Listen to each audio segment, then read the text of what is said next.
lanjutkan dulu kita sepanjang tahun 1 Yohanes 2 ayat yang ke-6. Kita mau ucapkan dulu sebelum kita belajar firman Tuhan. Ya, siap semua? Yuk kita ucapkan 2, 3. 1 Yohanes 2 ayat 6. Kewajibanku hidup seperti Kristus. Berdiri, angkat Alkitab kita tinggi-tinggi. Kita mengucapkan lagi dengan sungguh-sungguh.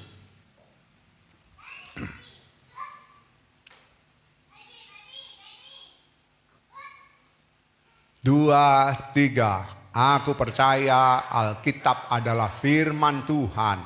Ketika aku membaca, mendengar, melakukannya, aku pasti berbahagia. Amin. Puji Tuhan, saudara, sore ini kita belajar lagi firman Tuhan. Kita buka dulu Kisah Para Rasul pasal yang ke-24. Kisah Para Rasul pasalnya yang ke-24. Kita akan belajar ya saudara untuk memiliki hati nurani yang murni. Kisah Para Rasul pasal 24 ayat 15 dan ayatnya yang ke-16. Kita akan baca ya Kisah Para Rasul pasalnya yang ke-24 ayat 15 dan ayat 16. Kita akan baca sama-sama. Ya, sampai saudara siap kita akan mulai. Kisah Para Rasul pasal 24 ayat 15 dan 16. Kalau sudah dapat kita akan baca sama-sama ya. Siap semua ya, kita baca sama-sama ayat ini. 2, 3. Aku menaruh pengharapan kepada Allah sama seperti mereka juga, bahwa akan ada kebangkitan semua orang mati, baik orang-orang yang maupun orang-orang yang tidak benar. Sebab itu aku senantiasa berusaha untuk hidup dengan hati nurani yang murni di hadapan Allah dan manusia. Kita sudah belajar poin terakhir 2 Kamis lalu bahwa di hidup kita ya, kita harus memiliki pengakuan, ucapan yang cuma satu boleh keluar dari mulut yang sama. Kita sudah tahu bahwa mulut yang sama ini bisa mengucapkan hal-hal yang baik, bisa mengucapkan hal-hal yang tidak baik, bisa mengutuk Allah, bisa memuji Allah. Nah, tapi yang Tuhan mau bahwa kita harus memiliki satu perkara atau pengakuan, ucapan yang benar yang Tuhan mau dari mulut kita. Ya, dan kita juga sudah tahu, saudara, bahwa ucapan yang benar itu akan muncul dari dalam hati. Dan itu Tuhan Yesus sendiri sudah katakan. Apa yang ada di dalam hati manusia, ya, itu yang akan keluar. Jadi perbendaharaan apa yang ada di dalam hati kita, itu yang akan keluar dari mulut kita, dari ucapan kita. Nah, saudara, kita mau supaya yang keluar itu adalah yang benar. Ya di atas ya, tidak di atas tidak. Untuk itu saudara, kita harus memiliki hati nurani yang murni. Hati nurani ya, menurut bahasa Indonesia mempunyai arti perasaan hati yang murni atau yang benar. Jadi hati nurani itu keadaan hati kita, perasaan hati kita yang murni, yang benar. Ya, itu arti dari hati nurani. Nah, kemudian arti yang kedua, kalau saudara mau catat silakan. Ya, jadi hati nurani, perasaan hati yang murni atau yang benar. Yang kedua, hati nurani itu berarti hati yang telah mendapat cahaya dari Tuhan. Atau dengan kata lain, hati kita diterangi kalau kita sebagai orang Kristen oleh kebenaran firman Tuhan. Ya, cahaya dari Tuhan itu kebenaran firman yang menerangi hati kita, yang membuat hati kita akhirnya memiliki hati nurani yang murni atau yang bersih. Ya, memang saudara, untuk memiliki hati nurani yang murni, yang bersih, kalau kita tadi sudah baca dari Kisah Para Rasul pasal yang ke-24 ayat 15 dan ayat yang ke-16. Ayat 15 dikatakan Rasul Paulus ya menaruh pengharapan untuk bisa dibangkitkan seperti Tuhan Yesus bangkit dan tinggal di dalam sorga. Jadi Rasul Paulus, kalau saudara baca lagi dikatakan ayat 15, aku menaruh pengharapan kepada Allah. Ya, sama seperti mereka juga, bahwa akan ada kebangkitan semua orang mati, baik orang-orang yang benar maupun orang-orang yang tidak benar. Mempunyai pengharapan untuk dibangkitkan sama seperti Tuhan Yesus. Nah, kemudian ayat yang ke-16, sebab itu aku senantiasa berusaha untuk hidup dengan hati nurani yang murni di hadapan Allah maupun di hadapan manusia. Terjemahan sederhana Indonesia ayat yang ke-16 dari Kisah Para Rasul pasal 20 dari Indonesia Literatur ya ditulis demikian. Dan dalam hal ini aku melatih diriku sendiri untuk selalu memiliki hati nurani yang tidak tercela di hadapan Elohim Bapa maupun manusia. Nah, jadi saudara, karena Rasul Paulus punya pengharapan bahwa dia nanti kalau mati akan dibangkitkan ya, lalu tinggal di dalam sorga bersama dengan Tuhan Yesus. Saudara, pengharapan itu pun ada di dalam hati saudara dan saya. Kita punya pengharapan yang sama dengan Rasul Paulus. Kalau nanti kita mati dipanggil Tuhan sebelum Tuhan Yesus datang kali yang kedua ya, maka saudara dikatakan kita punya pengharapan akan dibangkitkan. Pada waktu Tuhan Yesus datang dibangkitkan. Untuk apa? Untuk bisa tinggal di dalam sorga. Nah, kalau kita punya pengharapan yang sama, maka ayat 16 dikatakan itu sebabnya Rasul Paulus berkata, aku melatih diriku ya untuk hidup memiliki hati nurani yang murni, yang bersih, yang benar di hadapan Allah dan manusia. Saudara, kita lihat, kalau kita punya pengharapan untuk hidup di dalam sorga, tinggal di dalam kekekalan sorga, maka saudara, kita pun harus memiliki hati nurani yang murni. Nah, sekarang saudara, kita mau lihat bagaimana ya saudara, hati yang percaya dengan benar yang harus kita miliki yang pertama. Jadi Roma pasal 10 ayat 9 dan 10 kita baca lagi.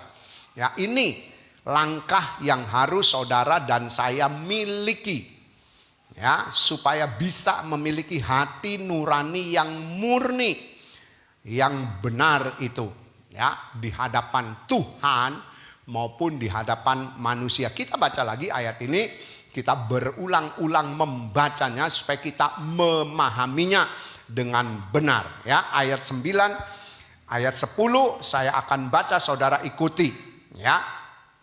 Demikian firman Tuhan, sebab jika kamu mengaku dengan mulutmu bahwa Tuhan Yesus adalah Tuhan dan percaya dalam hatimu bahwa Allah telah membangkitkan Dia dari antara orang mati, maka kamu akan diselamatkan. Karena dengan hati orang percaya dan dibenarkan, dan dengan mulut orang mengaku dan diselamatkan. Saudara, ayat 9 ayat 10 memberitahu kepada kita ya, kalau kita ya mempunyai hati yang percaya ya, mengaku dengan mulut bahwa Tuhan Yesus telah dibangkitkan dari antara orang mati, maka kamu akan diselamatkan. Nah, jadi saudara, untuk kita bisa memiliki hati nurani yang benar, yang murni, dari Roma pasal 10 ayat 9 dan 10 sudah berulang kali kita berkata, kita belajar bahwa hati yang percaya itu bukan sekedar pergi ke gereja, datang ke gereja, melayani musik, pimpin pujian, guru sekolah minggu, melayani multimedia dan sebagainya. Ya. Dan masih percaya bahwa Tuhan Yesus adalah Tuhan. Masih berdoa kepada Tuhan Yesus. Bukan cuma itu, tapi hati yang percaya yang kita sudah pelajari bahwa hati kita ini benar-benar percaya dan hidup seperti apa yang Tuhan Yesus sudah berikan teladan kepada kita. Ya, jadi hati yang percaya ini harus hati yang benar, yang memang menghidupi hidup seperti Tuhan Yesus hidup. Makanya kewajibanku hidup seperti Kristus itu bisa muncul dari hati saudara dan hati saya yang percaya. Ya, jadi kita tahu percaya itu bukan cuma sekedar ke gereja, bukan cuma datang melayani, bukan cuma masih berdoa panggil Tuhan Yesus. Ya, bukan cuma percaya Tuhan Yesus penyembuh. Bukan. Enggak. Kalau cuma percaya saudara kita enggak menghidupinya, untuk apa? Kita akan disebut orang yang tidak percaya. Karena kita tahu percaya itu berarti mempercayakan hidup kepada Tuhan. Dan kalau sudah mempercayakan hidup kepada Tuhan, tentunya apa yang Tuhan suruh kita lakukan. Itu hati yang percaya kepada Tuhan. Ya, kalau kita cuma percaya, aku percaya Tuhan Yesus juru selamat. Ya, di Alkitab ditulis, aku percaya Tuhan Yesus penyembuh. Alkitab memberi contoh kepada kita. Dia bisa mengusir setan, dia membangkitkan orang mati dan sebagainya dan sebagainya. Nah, tidak cukup saudara. Makanya saudara, kita harus memiliki hati nurani yang murni supaya bisa mengaku dengan benar bahwa Tuhan Yesus itu Tuhan. Sebab dari ayat ini ya, kalau kita baca, barang siapa yang mengatakan ia ada di dalam dia, dirinya ada di dalam dia, maka dia wajib hidup seperti Kristus hidup.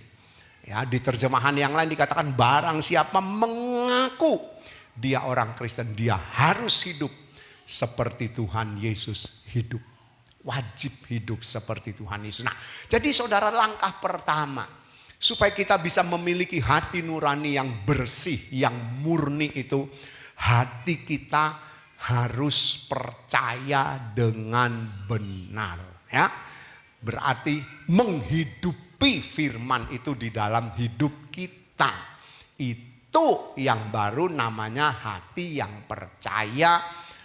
Dan kalau hati itu percaya dengan benar, mulut saudara akan mengaku, pasti keluar juga yang benar dari dalam mulut kita. Ya, itu jadi langkah pertama. Ya, untuk memiliki hati nurani yang benar dari Roma pasal 10 ayat 9 dan 10. Kita harus memiliki hati yang percaya dengan benar. Bukan cuma sekedar ngomong tok saya percaya. Bukan sekedar masih ke gereja. Bukan sekedar masih berdoa. Bukan sekedar masih melayani. Enggak. Ya, bukan sekedar masih jadi pendeta seperti saya. Enggak, kalau cuma seperti itu kita tidak akan sampai di dalam sorga. Nah, kemudian yang kedua, supaya kita bisa memiliki hati nurani yang benar, kita kembali ke Kisah Para Rasul pasal 24 tadi, ayat 16 ya. Tadi saya sudah sempat kutip ya, dikatakan dari pasal 24 ayat 16 Kisah Para Rasul itu dikatakan demikian oleh firman Tuhan. Sebab itu aku senantiasa berusaha untuk hidup dengan hati nurani yang murni di hadapan Allah dan manusia. Dari Indonesia Literatur dikatakan ayat yang ke-16 pasal 24 Kisah Para Rasul. Dan dalam hal ini aku melatih diriku sendiri untuk selalu memiliki hati nurani yang tidak tercela, yang benar, yang bersih di hadapan Elohim Bapa dan manusia. Saudara, jadi saudara, kalau kita mau memiliki hati nurani yang bersih, yang benar, yang murni, itu Roma pasal 10 tadi kita harus memiliki hati yang percaya dengan benar atau menghidupi firman itu di dalam hati kita supaya kita punya hati bisa terus diproses oleh Tuhan. Lalu yang kedua, kita harus melatihnya. lewat latihan. Ya, kita sudah belajar banyak firman Tuhan. Kita mau jadi benar, ndak ujuk-ujuk, tiba-tiba mendadak saudara dan saya bisa jadi benar. Ya, kita harus benar dalam satu hal. Misalnya kalau kita biasanya suka marah, ini marahnya ini diberesin. Yang suka marah ini diberesin. Berarti ketika kita jadi orang sabar, tidak suka marah, kita sudah benar dalam hal tidak suka marah. Tapi yang lain sudah benar? Enggak kan? Enggak otomatis ketika kita benar dalam hal suka marah jadi tidak suka marah. Berarti bukan otomatis yang lain pun beres. Enggak. Nah, kalau kita mau memiliki hati nurani yang bersih, hati nurani yang benar, selain kita harus memiliki hati yang percaya pada Tuhan dengan benar, menghidupinya, maka itu harus lewat latihan. Ya, lewat latihan. Dikatakan aku melatih supaya aku hidup memiliki hati nurani yang benar di hadapan Allah dan manusia. Jadi saudara, latihannya di hadapan manusia, di hadapan Allah. Ya, harus dilatih. Seringkali saudara kita tidak takut kepada Tuhan. Kenapa? Karena tidak kelihatan. Ya apa ya? Ya, karena tidak kelihatan. Kita tidak takut, kita anggap Tuhan nggak ada. Ya, kita lebih sering nggak takut sama Tuhan daripada nggak takut sama manusia. Kita lebih takut sama manusia. Kenapa? Karena dilihat, ketahuan. Misalnya saya, ya, melakukan hal yang tidak baik. Kalau dilihat manusia, mereka tahu, itu pendeta Gideon Philip yang diperajakan itu berbuat tidak beres. Itu dari mulut ke mulut diceritakan. Tapi di hadapan Tuhan kadang kita nggak takut. Kita pikir aku berbuat yang nggak benar, Tuhan nggak lihat. Ya.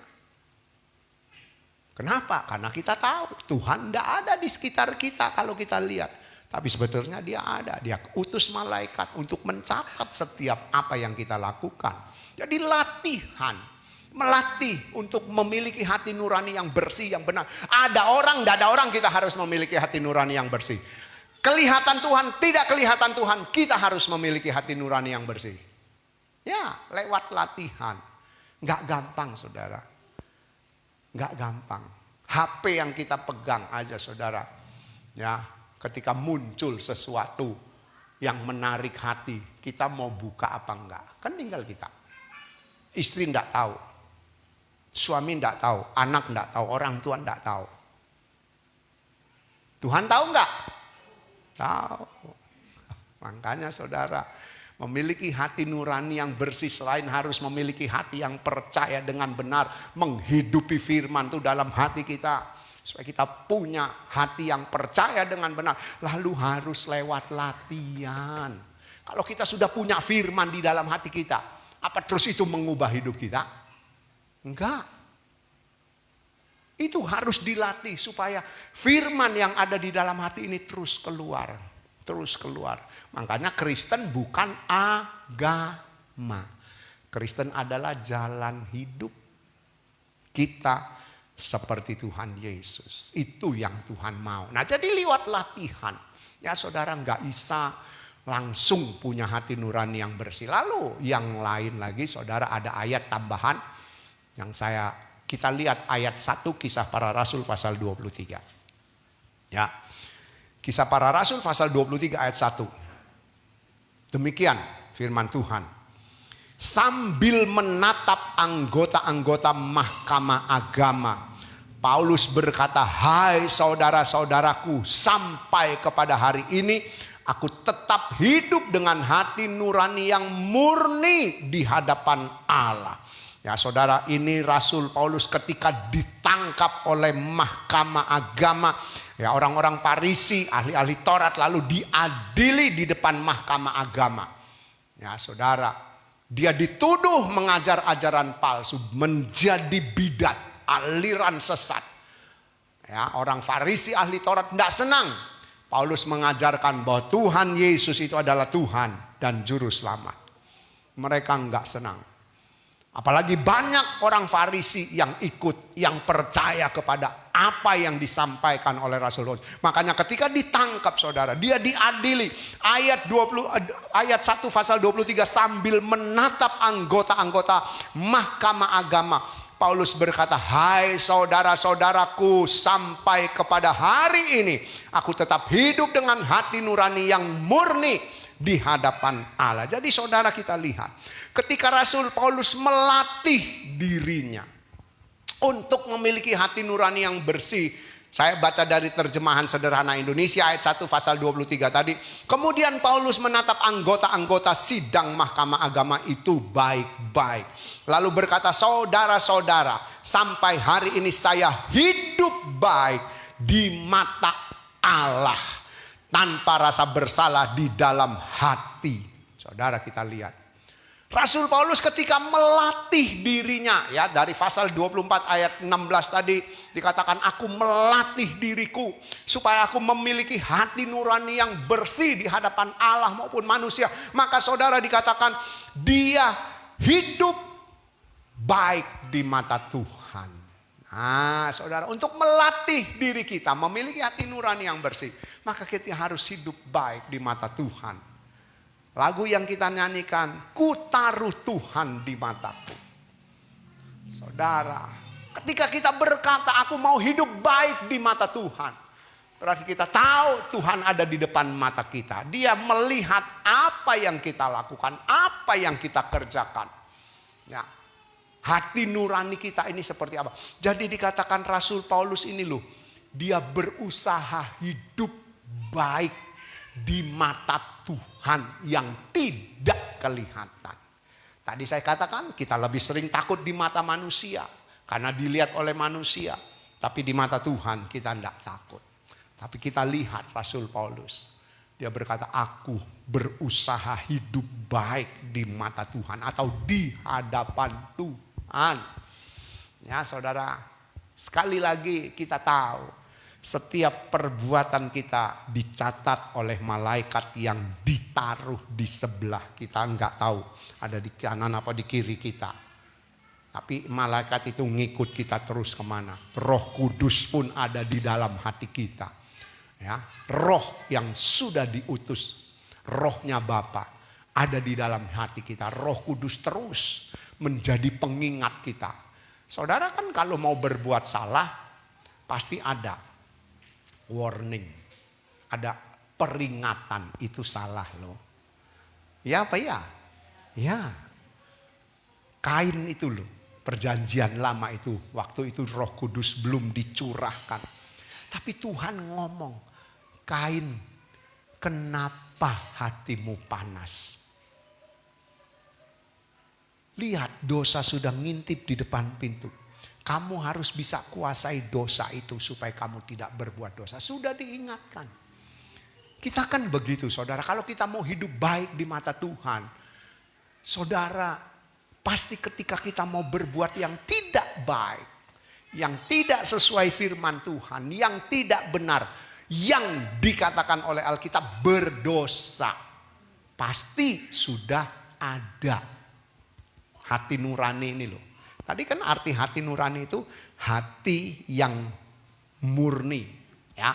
Perasaan hati yang murni, kemudian hati yang sudah disinari oleh cahaya daripada Tuhan. Nah, saudara, kita lihat ketika kita mau berbuat baik di mata Tuhan, ya saudara, maka saudara, kalau kita mau berbuat yang tidak baik, pasti Roh Kudus bicara. Hati nurani kita pasti akan berkata itu tidak baik, itu tidak boleh, itu tidak benar, itu salah, itu dosa.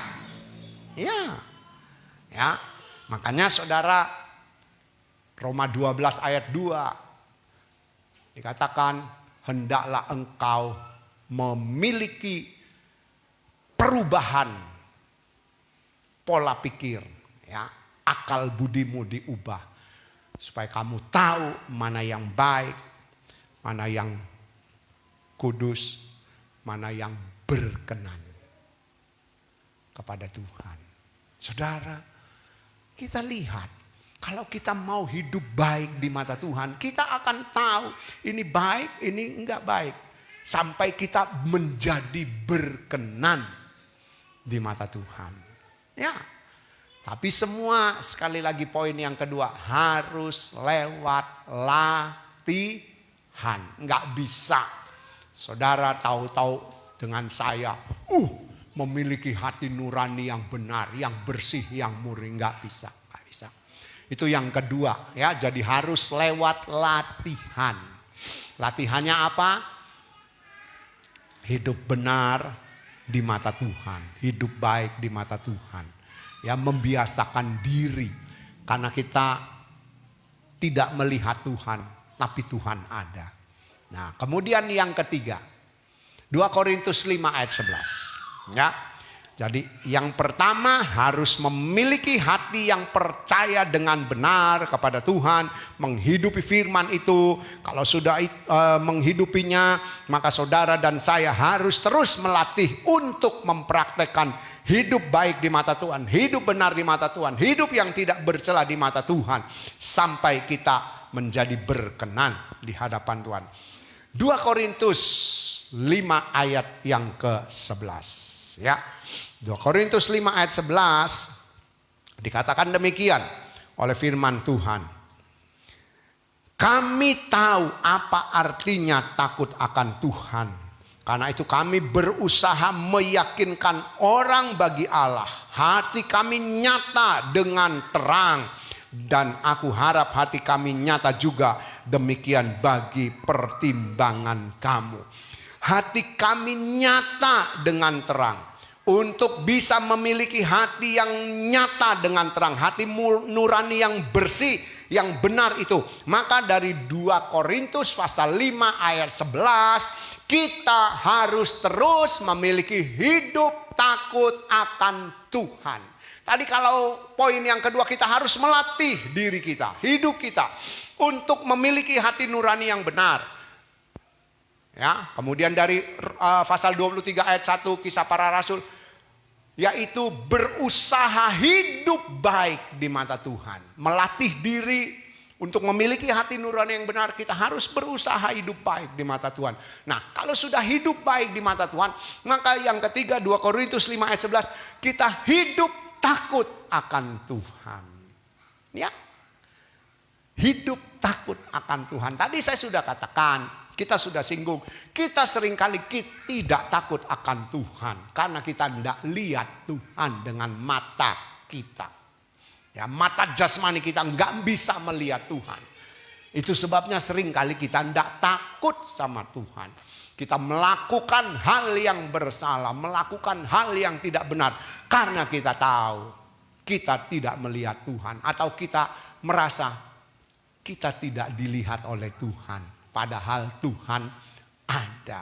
Tuhan melihat. Walaupun Roh Kudus sudah diutus, Tuhan Yesus dari sorga masih bisa melihat kita.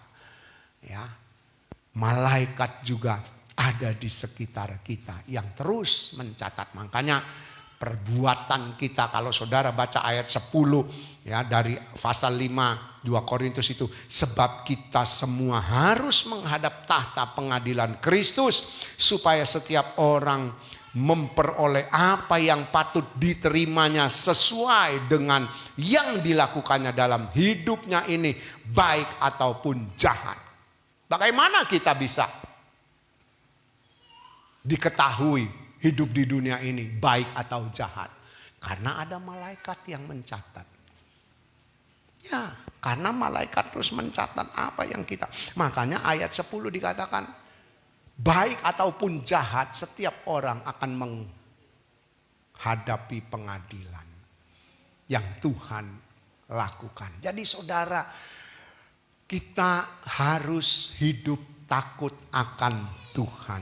Ya, 2 Korintus 5 ayat 11 dikatakan, dengan takut akan Tuhan, ya, maka saudara kita akan memiliki hati yang nyata, hati yang terang. Dikatakan, aku berusaha hidup takut akan Tuhan supaya hatiku nyata dengan terang. Hati kami nyata dengan terang, kata Rasul Paulus ya.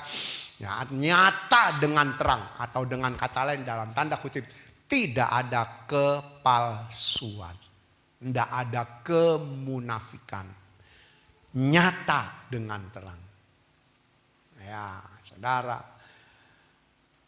Lalu saya ingin ajak saudara lihat Ibrani 9 ayat 14. Ibrani 9 ayat 14. Ya. Kenapa? Ya, kita terus memiliki takut akan Tuhan supaya kita memiliki hati yang nyata dengan terang di hadapan manusia maupun di hadapan Tuhan. Ibrani 9 ayatnya yang ke-14. Ya, Ibrani 9 ayat 14. Demikian firman Tuhan. Saya akan baca buat saudara. Saudara ikuti. Ya, Ibrani 9 ayat 14. Betapa lebihnya darah Kristus yang oleh roh yang kekal, yaitu Roh Kudus, telah mempersembahkan dirinya sendiri kepada Allah, kepada Bapa, sebagai persembahan yang tak bercacat, akan menyucikan hati nurani kita dari perbuatan-perbuatan yang sia-sia, supaya kita dapat beribadah kepada Allah yang hidup. Saudara, jadi kalau kita mau memiliki hati nurani yang bersih itu, selain kita harus memiliki hati yang benar, percaya kepada Tuhan, menghidupi firman, lalu sesudah itu kita harus melatih diri kita untuk hidup takut di hadapan Tuhan. Ya, kemudian saudara, kita lihat, kita juga harus terus mengerti bahwa karya salib Tuhan Yesus, Tuhan Yesus yang sudah mati buat saudara dan saya di atas kayu salib, dikatakan menyucikan hati nurani kita, ya, supaya kita memiliki hati nurani yang bersih. Ayat ini loh berkata, yang Tuhan Yesus sudah mati mempersembahkan dirinya kepada Allah sebagai persembahan yang tak bercacat, akan menyucikan hati nurani kita dari perbuatan-perbuatan yang sia-sia. Jadi ketika Tuhan Yesus mati di kayu salib, Dia menyucikan seluruh hidup kita, termasuk hati nurani kita. Supaya apa? Supaya saudara dan saya tidak memiliki perbuatan-perbuatan yang tidak benar. Itu loh. Tapi ketika Tuhan Yesus mati, hati nurani kita kan belum bersih. Ya kan, makanya kita harus melatihnya. Melatihnya terus di hadapan Tuhan. Kemudian dengan takut akan Tuhan. Karena kita tahu darah Tuhan Yesus menyucikan hidup kita, supaya kita memiliki hidup dan hati nurani yang bersih.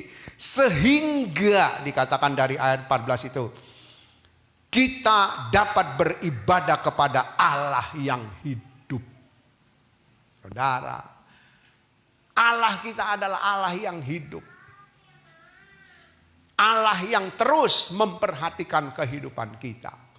Jadi ketika kita ditebus, saudara, supaya kita bisa beribadah, bisa datang kepada Tuhan, bisa menghampiri Tuhan yang hidup di dalam hidup kita. Ya, saudara, itu loh yang Tuhan Yesus inginkan dari hidup kita. Jadi karya penebusan itu bukan cuma mengampuni dosa kita, tapi Dia ingin saudara dan saya memiliki hati nurani yang bersih. Lewat ditebus oleh Tuhan Yesus. Sekali lagi, kita harus latihan. Lewat latihan. Nah, sekarang ada satu ayat lagi yang saya ingin ajak saudara baca. 1 Tesalonika 5 ayat yang ke-23. Jadi kita harus sadar bahwa karya penebusan atau tujuan penebusan daripada Tuhan Yesus, selain mengampuni dosa kita, menyucikan hidup kita dari dosa, maka Tuhan ingin saudara memiliki hati nurani yang bersih, yang bisa membuat kita layak berdiri berhadapan dengan Tuhan. Ayat 23, kita baca sama-sama ayat ini. Yuk, 1 Tesalonika pasal 5 ayat 23. Saya tunggu kita baca sama-sama ayat ini. Dapat semua? Yuk kita baca ya ayat 23 1 Tesalonika pasal 5. 1 Tesalonika ya, jangan 2. 1 Tesalonika pasal 5. Kita baca ayat 23. Siap semua? 2, 3. Semoga Allah damai sejahtera menguduskan kamu seluruhnya, dan semoga roh, jiwa, dan tubuhmu terpelihara sempurna dengan tak bercacat pada kedatangan Yesus Kristus Tuhan kita. Jadi saudara, selain Tuhan Yesus menebus kehidupan kita, ya, supaya kita memiliki hati nurani yang bersih, yang benar, yang tidak melakukan hal-hal yang tidak benar itu, sehingga saudara dikatakan ketika kita memiliki hati nurani yang bersih, yang benar, maka saudara dikatakan itu pun dapat membuat roh, jiwa, dan tubuh saudara menjadi tidak bercacat celah di hadapan Tuhan pada saat Tuhan Yesus datang kali yang kedua. Masih ingat Yakobus katakan, semua dosa itu dilakukan oleh manusia. Tapi ketika manusia itu bisa menjaga mulutnya, lidahnya, untuk tidak mengucapkan hal yang berdosa, untuk tidak mengeluarkan kata-kata yang tidak benar, maka orang itu orang sempurna. Nah, tapi untuk bisa memiliki lidah atau mulut yang tidak berdosa, saudara dan saya harus memiliki hati nurani yang bersih. Kenapa? Karena kita sudah tahu Tuhan Yesus bilang, apa yang keluar dari mulut ini asalnya dari dalam hati. Nah, jadi ayo saudara, kita lihat, kita harus memiliki hati nurani yang bersih, supaya nanti pada endingnya, pada akhirnya, saudara dan saya yang memiliki hati nurani yang bersih, yang benar, yang tidak berdosa, kita akan tidak bercacat celah juga di hadapan Tuhan Yesus, tubuh, jiwa, roh kita ketika Dia datang kali yang kedua menjemput setiap hidup kita. Sampai hari ini kita belum melakukan apa yang Bapa ingin lakukan di dalam hidup kita. Apa yang Bapa ingin kita lakukan di dalam hidup kita, kita belum lakukan. Tapi ayo saudara, ayo. Kita harus berjuang, kita harus berusaha. Terus hidup dengan hati nurani yang bersih, yang murni.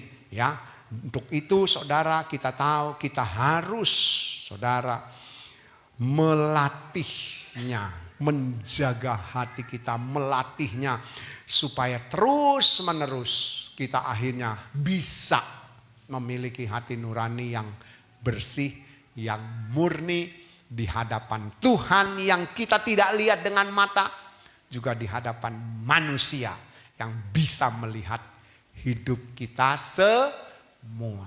Ya, kita mau terus bersama-sama ya untuk melatih hidup memiliki hati nurani yang bersih. Tuhan berkati.